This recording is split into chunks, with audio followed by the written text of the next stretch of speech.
आप सब लोगों को मेरा नमस्कार और वीडियो देखने के लिए बहुत बहुत दिल से धन्यवाद। तो आज मैं झूमर गीत लाई हूँ। यदि ये झूमर पसंद आता है तो लाइक, सब्सक्राइब और शेयर ज़रूर करें और कमेंट में लिखें कि ये झूमर गीत कैसा है और वीडियो को आगे बढ़ाएं। धन्यवाद। हरे कहाँ से आवेले, कहते हैं जब प्रेम होता है तब सब कुछ अच्छा लगता है, लेकिन जब वही प्रेम धीरे धीरे कम हो जाता है तब कुछ भी अच्छा नहीं लगता है। तो सुनिए, एक धोबिन रहली आ एक राजा जी का लड़का रहलन, दोनों में प्रेम हो गया। तब सुनिए वही सब गाने में से आवेले राजा जी के बेटा वासे, कहाँ से आवेली हो धोबिनिया से, कहाँ से आवेली हो धोबिनिया, कहाँ से आवेले राजा जी के बेटा वासे, कहाँ से आवेली हो धोबिनिया से, कहाँ से आवेली हो धोबिनिया। हरे पूर्व से आवेले राजा जी के बेटा वासे, पश्चिम से आवेली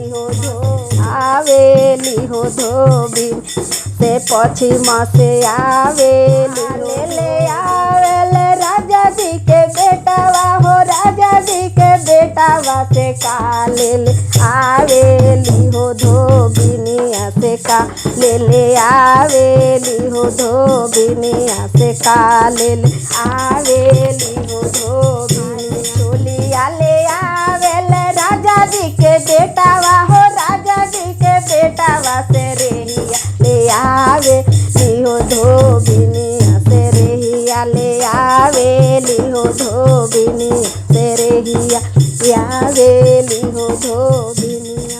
अब का कहतरी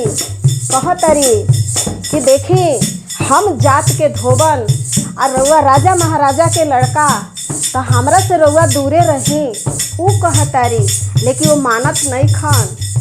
फिर का होता देखी, अरे हटी खेलू राजा जी के बेटा हो, राजा जी के बेटा से लगी जइया से परी जइया, रे हटे हो छिटिकावा से परी जइया, रे हटे हो छिटिकावा से परी जइया, रे हटे हो छिटिका। अरे परता तो परे देहु, रे हटे छिटिकावा हो, रे हटे छिटिकावा से मोरा लागे अबरन चानना से, मोरा लागे अबरन चानना से, मोरा लागे अबरन चानना। तोहरा लागे अबरन चानना हो, अबरन चानना से, अरे हम हई धोबिनी के हो जतिया से, हम धोबिनी के हो जतिया से, हम धोबिनी के हो जतिया। हटी जाऊ बड़ा हटावतारी, लेकिन हटत नहीं खन। हटी जाऊ हटी के बेटा वासे लागी जइहे, जो बाना के हो धाका वासे लागी जइ, जो बाना के हो धाका वासे लागी जइ, जो बाना के हो धाका से लागता तो लागे देहु, जो बाना के धाकावा हो, जो बाना के धाकावा से हम देव बबुआ हो खेलावाना से, हम देव बबुआ हो खेलावाना। आ जब तू देव हो कहतरी, अरे जब तू देव हो बबुआ खेलावाना हो, बबुआ खेलावाना से कइलना हमारा से बियाहवा से, कइलना हमारा से बियाह से, कइलना हमारा से बियाह। कहाँ से आवेले राजा जी के बेटा से, कहाँ आवेली हो धोबिनिया से,